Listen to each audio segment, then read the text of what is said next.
Every major sport has their special event. The NFL has the Super Bowl. Major League Baseball has the World Series. The World Wrestling Federation has WrestleMania. WrestleMania is the granddaddy of them all. And you stand on the grandest stage of them all. It's that time of year when you're on the card of WrestleMania that you stand in front of millions of people and you stand in front of your peers and it lets people know that you mean something. With Steve Jablonski's trailblazing playing in the background, and surrounded by equally poignant sentiments from the likes of The Rock, Triple H and Ric Flair, it was those words from The Undertaker that struck a chord with 9-year-old me. I was aware of the history Taker and Mania had together, and it was this moment that made me realise WrestleMania truly is the showcase of the Immortals. So without further ado, here I am 14 years later, a king, and I'm about to shit all over their parade. King!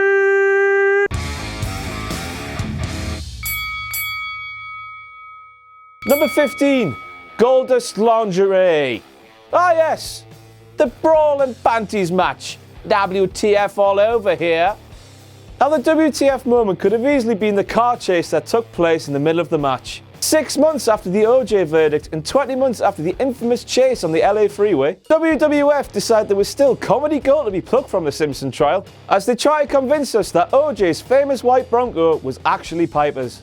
To top it all off, the commentators couldn't fathom why the footage looked so familiar. It was awkwardly hilarious to watch. And to top it all off, Piper stripped Goldust's bodysuit off to reveal a bustier, a thong, some suspenders, stockings, and then he kissed him for good measure. My eyes are still not recovered. Number 14, Big Show versus Akebono at WrestleMania 21. So can you imagine how this conversation went down? Akebono calls up Big Show and says, "Hey Show, you're fat, I'm fat, let's sumo." So Big Show replies, "Hey Akebono, you're right, I am fat and you're fat too. Let's sumo at WrestleMania. Everybody wants to see that." Big Show in a thong doing sumo at WrestleMania. Why? Thank the Lord this one only lasted over a minute before Show was sent tumbling to the floor. And once more for good measure, why? Number 13, fake President Clinton at WrestleMania 10. Promoting a wrestling show can be incredibly unethical at times. WWE promoted an appearance from President Bill Clinton at WrestleMania 10, even though everybody knew there was no chance in hell he was going to be there. What the WWE Universe actually got was a Clinton impersonator who made 3 appearances during the show. As if Tom Pettingale of all people would be allowed to talk to the most powerful man in the world. Who would WWE try to kid? Tom Pettingale. Lol. Number 12, 2 doinks at WrestleMania 9. After Doink attacked Crush with a prosthetic arm, the match was made for WrestleMania. Before the match, the Twisted Clown predicted that Crush would be seeing double by the end of the night. Now this actually happened when the referee was knocked to the floor and a second Doink appeared from under the ring. After performing a little bit of mime, Doink 2 exited the ring and allowed Doink 1 to pick up the win. The wrestling. Number 11, Goldberg versus Brock Lesnar at WrestleMania 20.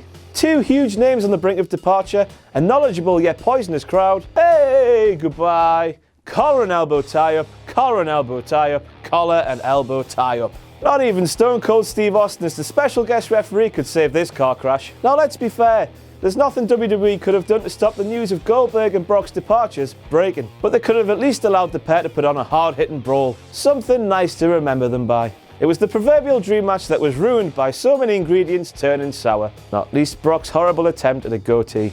Number 10, Hulk Hogan wins the WWF Championship at WrestleMania 9. Back to WrestleMania 9 we go, and a booking decision that makes less sense than Undertaker being Vince McMahon's bitch. The main event saw Bret Hart defend his title against Yokozuna. For the first time since WrestleMania 4, Hulk Hogan had been relegated to the mid-card in a tag team match with Brutus the Barber Beefcake against Money Incorporated. But he just couldn't keep his red and yellow nose out of it, could he?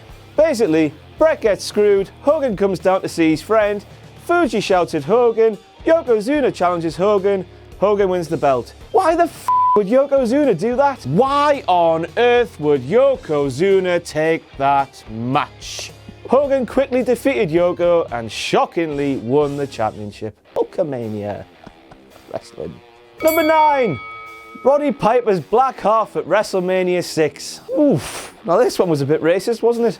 Roddy Piper was scheduled to face Bad News Brown at WrestleMania 6, but because Roddy saw how terrible Bad News was on the mic, so he came to the conclusion that painting himself half black would be the best way to solve this. Why half black, I hear you ask? Because Roddy decided he could do Brown's promos for him. So you'd think they'd put a stop to this, wouldn't you? I mean, once again, it's incredibly racist. Apparently they both went to Vince to talk about the idea. Within 7 seconds of Piper announcing that he wanted to paint himself half black, Vince McMahon replied, "I love you, wrestling." Oh. Number 8. Sheamus versus Daniel Bryan at WrestleMania 28. 18 seconds. Well, in hindsight, this result turned out to be the best of Daniel Bryan's career. It only heightened fan support for him, and it really kicked off the build-up to his WWE World Heavyweight Championship win at WrestleMania 30. But the way Sheamus defeated him was truly shameful. Shameful. 18 seconds and 1 bro kick. That's all it took to defeat one of the best in-ring technicians we've ever seen. Oh, that makes me angry. Shame! Sheamus. Shame on Sheamus. Number 7. Big Boss Man gets publicly executed at WrestleMania 15. Do you enjoy public hangings? Well, Big Boss Man and Undertakers meeting from WrestleMania 15 is right up your street. The bell-to-bell action was already at an all-time low for a Taker Mania bout, but the ending really took the biscuit. Towards the end of the match, if things couldn't get any worse, Taker calls in the Brood. I'll get this right, Taker commands the Brood to tie a noose around Boss Man's neck and connect it to the cell. The cell's then lifted and Boss Man goes with it. It was an impressive spectacle, but there's a reason why hanging from the neck is a form of execution. Just ask Saddam Hussein. I know why you can't, because he's dead. Dead! It's the worst Hell in a Cell match in WWE history, and it is the most nonsensical moment that will appear on this video. Number 6. Brock Lesnar's shooting star press at WrestleMania 19. If you go back and watch some of Brock's developmental matches in OVW and some of his dark matches in WWE, you'll see that he used to hit the shooting star press easier than it is to convince Sonny to get her Tatty Bojangles out over Skype. However, when it came to hitting the move on the grandest stage in them all, he nearly killed himself. Brock came up short and was incredibly lucky not to dislodge his neck from its socket. It's a move you really need to see to believe. If ever a picture spoke 1,000 words, it's that one. Number 5. Ultimate Warrior pins Hulk Hogan at WrestleMania 6. It's time for a little history lesson. January 1984. Hulk Hogan defeats the Iron Sheik and Hulkamania begins. Hogan holds the title over 2 reigns for much of the next 6 years. After the first reign was ended by Ted DiBiase and Earl Hebner at the main event, Ultimate Warrior defeated the Hulkster clean in the middle of the ring. Now this was arguably the most significant win in WWE up till that point. At that point, seeing the red and yellow being pinned was completely alien. Number 4. Hulk Hogan body slams Andre the Giant at WrestleMania 3. The most defining moment in WrestleMania history? Well, it certainly will be when Hulk Hogan's welcomed back by WWE with open arms following the Gorka trial. Even though this was the second time the Hulkster slammed Andre, it was the first that took place in front of a mainstream TV audience. A lot of casual fans who latched onto Hulkamania wouldn't have seen the first one that took place at Chase Stadium in 1980. Nevertheless, this was the first time that said mainstream audience would have seen Andre hoisted into the air, something that was always going to take the breath away.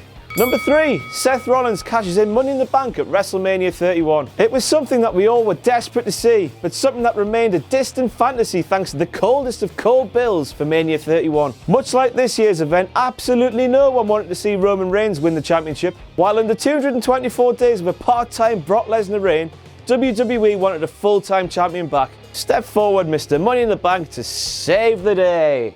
It remains the only time in recent WWE history that Vince McMahon has listened to his audience. I don't know why he doesn't do it more. Number 2. Stone Cold Steve Austin turns heel at WrestleMania X7. The pre-match promo for Rock Austin at WrestleMania X7 was one of the greatest WWE have ever produced. During the promo, Austin says he'll do anything to beat The Rock, which means that this isn't a WTF moment at all, is it? Wrong.